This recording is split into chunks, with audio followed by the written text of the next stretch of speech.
Calling all kid inventors. The Little Bits Droid Inventor Kit is here for the holidays. With this toy, you can make an R2 unit. And you can invent a custom droid that hasn't even been imagined yet. Check out the Little Bits Droid Inventor Kit at littlebits.com, Walmart, Amazon, and Apple.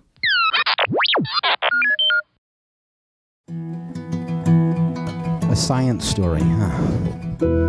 These NYU scientists, I felt really right. I was so and I just thought, well, I had figured it out. it was that golden moment. Because science was on my side.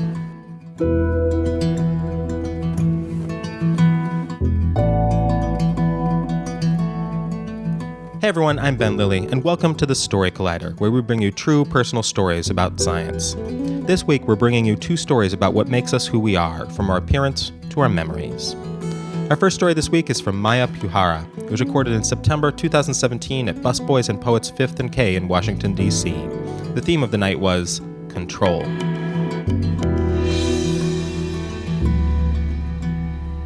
It was at the precise moment I found myself buying women's laxatives at a CVS in San Jose, California, that I realized I had more than just a tummy ache.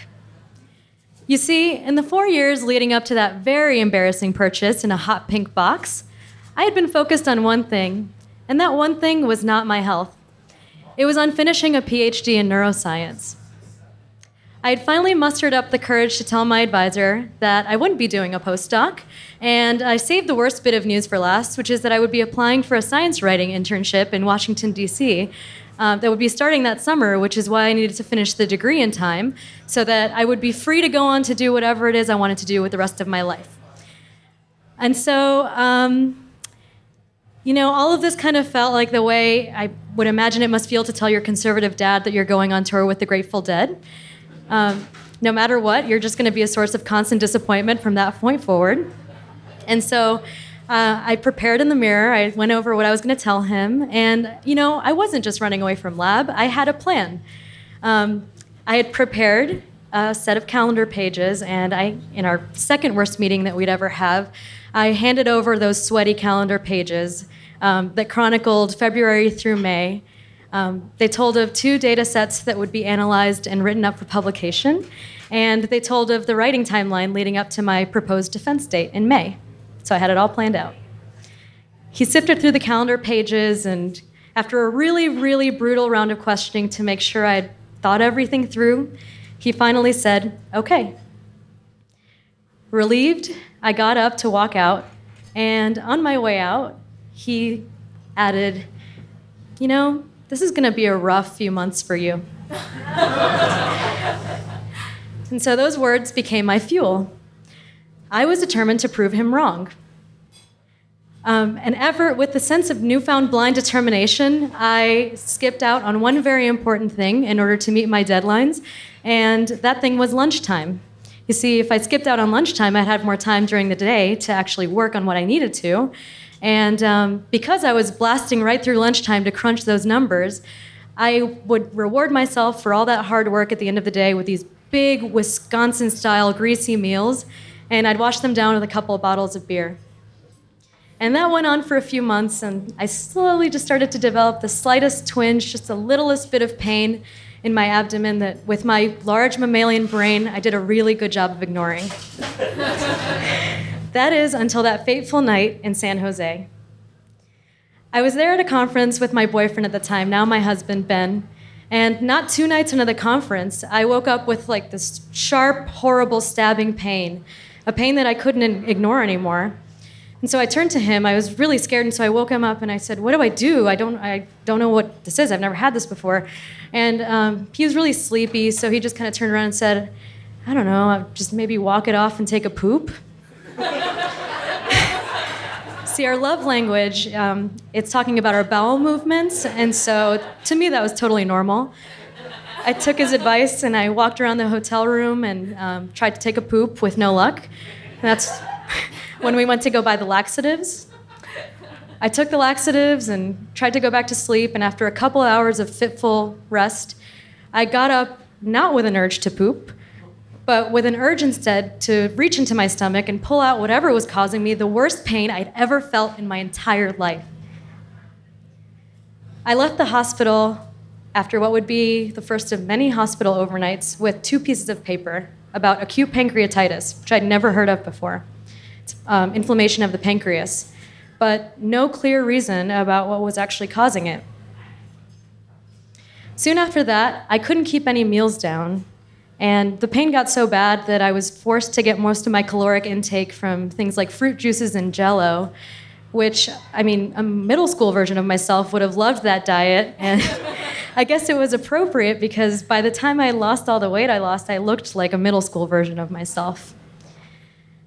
The University of Wisconsin-Madison, where I was going to school at the time, is a teaching hospital, so during one of my longer stays there, a group of residents crowded around my bed as the senior doctor told them that I was a mysterious gastrointestinal case. My pancreatitis remained unexplained. To me, it felt truly absurd that these people who had all of this collective knowledge among them couldn't tell me what was wrong with me any more than a few days of frantic internet searches could. I was terrified. And because I presented with some of the symptoms of patients with severe alcoholism, a lot of doctors told me to stop drinking. I hadn't touched a drink in months. This frustrated me to no end. I really just wanted an answer. And because I was so sick, I eventually had to tell my advisor. I had to confront him and tell him that in person in what would be the actual worst meeting we've ever had. I went to his office and I told him, no, I didn't know what was wrong with me. I didn't have a clear diagnosis. And no, I didn't know when I'd be back in lab. And no, I hadn't heard about that science writing internship yet. And no, I'm not going to finish in time to defend by May. And as I told him all of this, I was met with a stony stare and a slight whiff of I told you so in the air. And I couldn't help it. I just started crying. And I had prided myself on never crying in front of Mike, not once, no matter how bad our conversations got. But at that point, instead of him coming around from his side of the desk to pat me on the back and tell me, you know, everything's going to be okay, we'll work something out, just focus on your health, he just kind of sat there in silence while I cried. I left his office feeling like a total and complete failure. At the lowest point it got, I ended up calling one of the doctors and kind of just sobbing into the phone and saying, am I going to eat anything ever again? Am I ever going to feel better? And I remember, well, in hindsight, I must have sounded like that kid in the viral video who was under the influence of anesthesia and was just like, is this going to be forever? Because the doctor just laughed at me and said, you're going to be fine. But looking down at my knobby hands, I'm sure he's seen worse, but I didn't know what better looked like at that point. So after several needle pokes and blood tests and hospital stays later, I finally got a diagnosis: celiac disease. Celiac disease is an autoimmune disorder that affects anybody who ingests gluten. Basically, the body attacks the small intestine in the presence of a protein called gluten. And gluten is found in a lot of things like pasta, bread, beer, soy sauce, so basically anything delicious. And yeah, it's true. So, you know, unfortunately, by the time my diagnosis was given to me, the inflammation from my pancreas had spread to my gallbladder and my liver, and I had to have my gallbladder removed. The reason it took so long for me to get a diagnosis was because I was in the less than 1% of patients who was expressing the symptoms that I had. Most patients with celiac have like really bad gastrointestinal symptoms that I won't go into because you're eating. But suffice it to say that because of that, it took a long time, and it turned out that the combination of genes I had from a Hispanic mother and an Indian father incurred greater vulnerability to the disease, and things like anxiety, stress, and a poor diet only made it worse. So to put it another way, nature and nurture had a really shitty party in my small intestine, and I was their special guest. So, yeah. But through all of that, you know, once things got better with the support of the best partner, friends, and family, and they're all the right treatments. I started to get better. And I also found out I got accepted to the science writing internship, and I'd be going to Washington, D.C. that summer. So really, things weren't all that bad in the end. And throughout all this experience, what I learned was that things like good health and important milestones are not things that somebody give you permission for. They're things that you give yourself. And because I'd set a milestone I really wasn't ready for, I only set myself back more in the long run. So as I packed up my things to go for that summer, I came to terms with the fact that the brain work would be there when I got back. It was time I started paying more attention to my gut. Thank you.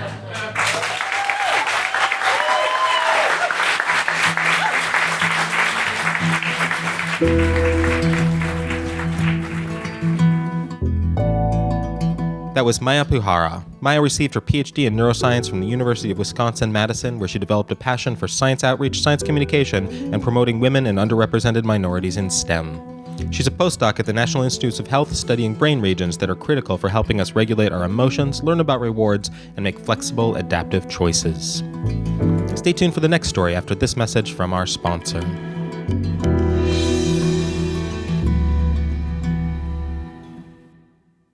Virtue Labs is a new hair care brand with the goal of giving everyone the best hair scientifically possible. That means more bounce, more shine, more strength, and more life for your hair. And right now, you can only find it in Virtue Labs' line of shampoos, conditioners, and styling products. Not to mention, each formula was created to address specific issues like heat damage, frizz, or thinning hair.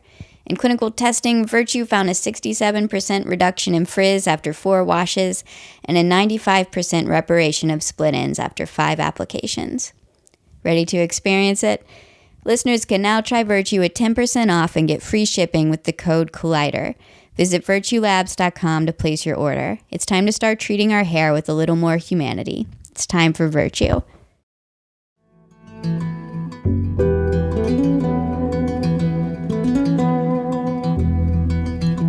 Welcome back.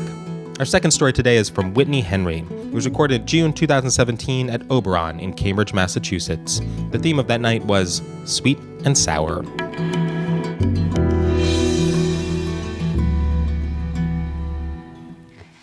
I would like to begin with a diary entry from my first year in Boston.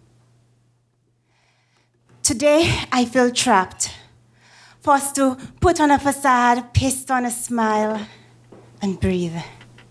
I think to myself, I can't let them down. I must be strong. But today feels unbearable as my walls crumble. Once invisible tears, now visible. You see, the first few years of graduate school were some of the most challenging, yes, intellectually, but more so psychologically.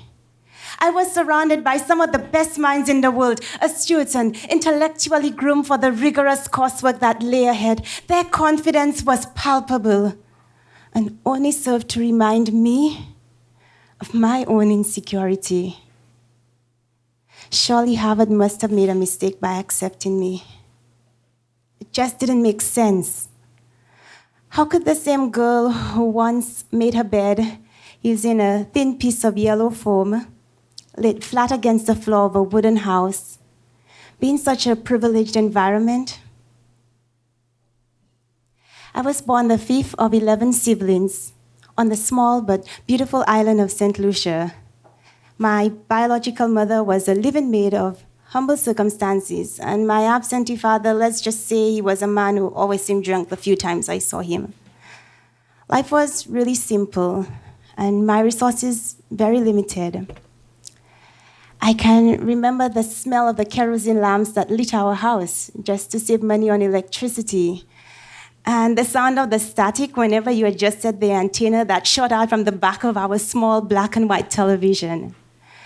Really, my chance of a successful life was slim. But then came the Bird family. My biological mother worked for the Bird family from the time that I was born, and they had grown to love me as their own, eventually adopting me. Now, while I love my biological family, the bond that I had with my adopted family was undeniable. And it was really heartbreaking when my mom left them and to pursue another job. One of the few early childhood memories that I can recall is a scene of my 3-year-old self. So little Whitney, stuffing her few belongings into a washed-out pillowcase, insisting that I be returned back to my adopted family. My adopted mom was the epitome of a prayerful woman, and in my eyes, a modern-day Mother Teresa. I've lost count of the number of times that I have bumped into a homeless person voraciously slurping a cup of tea on our front steps, or the surprising extra pair of shoes that made it on our shopping list. Really, at heart, I'm still her little princess, dressed in frilled dresses, socks and stockings, and matching satin ribbons. My adopted mom truly made my childhood special. I remember how I loved the way she made the words come to life when she read to me. Somehow it just didn't sound the same when I read it. I remember how she used to spend almost $20 a day just to send me to the best high school on the island, which was over an hour away. We would wake up at 5 a.m. every day. At that time, it's still dark, the air is crisp and cool, and the only people awake are the local breadman and a few older ladies, still clad in head ties and roller sets, and of course, the occasional stray dog. I remember how she used to wait up with me and place a cup of tea and a sandwich on my desk on those long school nights. You see, from a very early age, I saw and acknowledged the sacrifices that my parents made in order to give me the best opportunities that they could afford. And this instilled in me a strong desire to excel academically. Now, don't get me wrong. Though financially more stable, my adopted parents only had a high school education. My mom a seamstress and my dad an electrician. But education, discipline, and empathy were staples in our home. But then our lives changed in 2003 when our house got destroyed. The image of the blazing fire lining the hallways of my house as I rushed out onto the street will forever be burnt into my memory. The fire had devoured every childhood picture, every favorite book or high school memory in an instant. We had lost everything. And to make matters worse, I was almost done with my secondary school education in St. Lucia, and it infuriated me that I had no foreseeable plans for the future. Now, while we were not poor, we just did not have the means to send me off to university.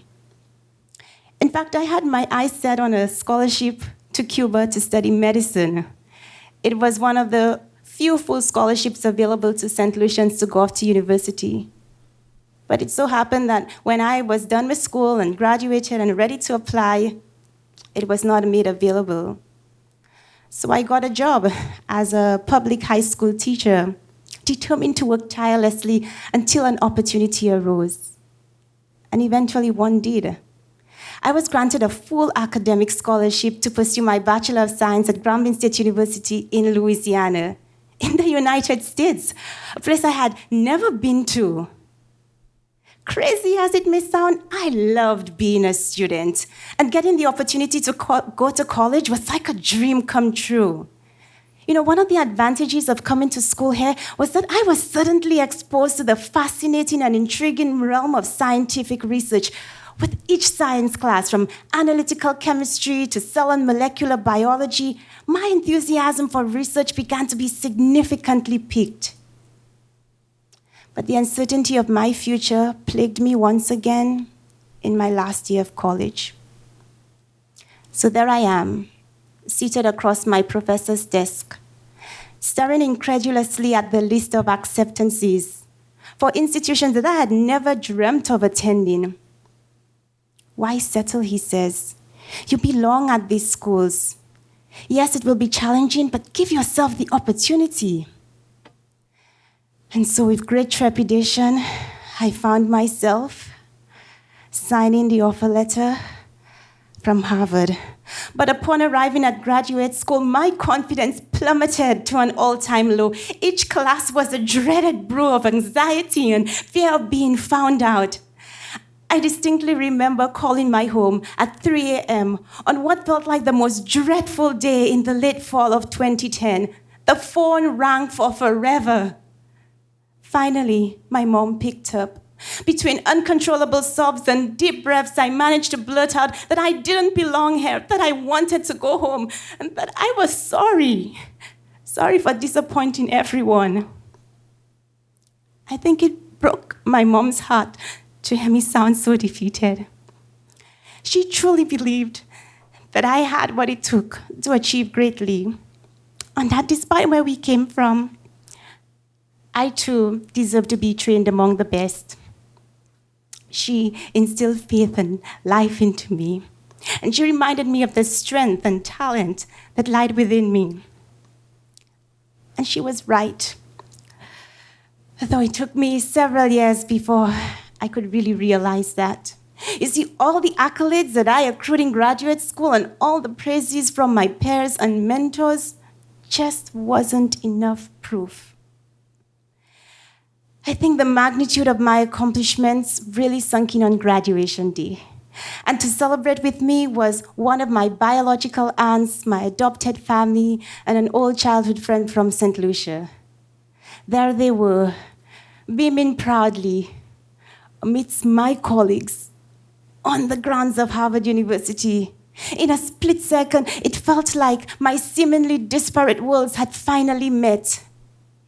I was part of their world as much as I was part of the Harvard family. The crowd cheered as I walked across the stage to pick up my doctoral diploma. It didn't matter where I came from, what I looked like, or what I sounded like. For once, I actually felt like I belonged. Despite the sweat and tears, I had made it. I couldn't help but remember all the mentors I had, each one strategically placed to help me navigate through life's journey, through each of my worlds.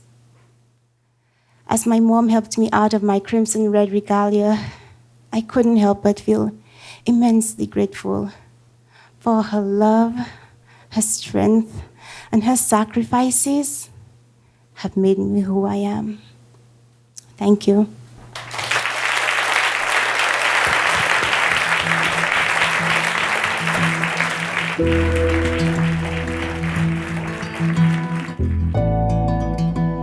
That was Whitney Henry. Originally from St. Lucia, Whitney relocated to the U.S. after receiving a full presidential academic scholarship from Grambling State University. She earned a PhD in Biological and Biomedical Sciences from Harvard University and is currently a postdoctoral associate in the lab of Dr. Robert Weinberg at the Whitehead Institute for Biomedical Research. When she's not in the lab, Whitney enjoys mentoring and traditional Caribbean dancing. If you enjoyed today's story or are a fan of the podcast, please consider supporting us on patreon.com. If you sign up to donate $10 a month or more, we'll list your name in our show programs across the country. The Story Collider is grateful for the support of the Tiffany & Company Foundation and of Science Sandbox, a Simons Foundation initiative dedicated to engaging everyone with the process of science. The Story Collider is directed by Liz Neely and Aaron Barker, with help from our many vendors and volunteers. The stories featured in today's podcast were from shows produced by Shane Hanlon, Miriam Zaringhalem, Christine Gentry, and Ari Daniel. The podcast is produced by Zoe Saunders, and the theme music is by Ghost. Special thanks to the Crane and Caveat for hosting these shows, and to Ada, my dog, who is still the best dog in the world.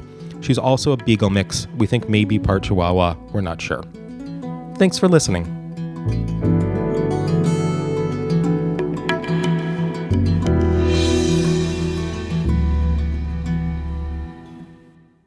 Virtue Labs is a hair care brand with a vision to give everyone their best hair with the help of an incredible new protein called alpha-keratin 60KU. Alpha-keratin 60KU is a whole human protein that's identical to the keratin in your own hair. As a result, it can fill in cracks from damage to change your hair's quality and appearance forever. Try alpha-keratin 60KU exclusively in Virtue Labs' shampoos, conditioners, and styling products. Just visit virtuelabs.com and use the code COLLIDER to try Virtue at 10% off and get free shipping.